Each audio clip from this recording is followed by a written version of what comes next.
We took a quick trip to Dallas to meet relatives, and while there, of course, one goes to the JFK kill site. And we highly recommend you visit the Dallas World Aquarium where you can walk through the shark tank.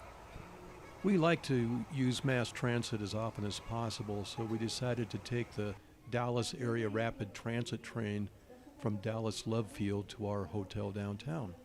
It was pretty easy. Southwest Airlines was born at Dallas Love Field, which is also served by Delta and Alaska Airlines. While most air traffic goes through the Dallas Fort Worth International Airport, Love Field is nicely designed and is close to downtown Dallas. You have to take a 10-minute bus shuttle called the Love Link to get to the nearest light rail station. Signage was pretty clear, and the shuttle stop was just a short walk from the baggage claim. The Dallas Area Rapid Transit System has an excellent app called GoPass.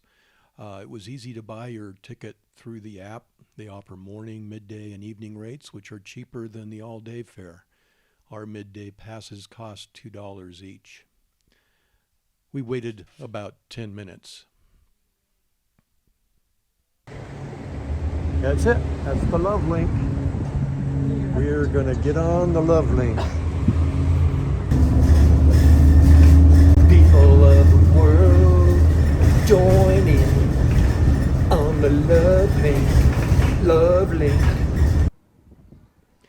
We had another 10-minute wait for the DART train, and the ride to our stop downtown was only about 15 minutes. We immediately noticed that very few people actually walk in downtown Dallas. That made our 10-minute walk to our hotel that much easier. Overall, it took us about 45 minutes and $4 to get from the airport to hotel. A Lyft ride would have taken 25 to 35 minutes and cost about $30 with tip.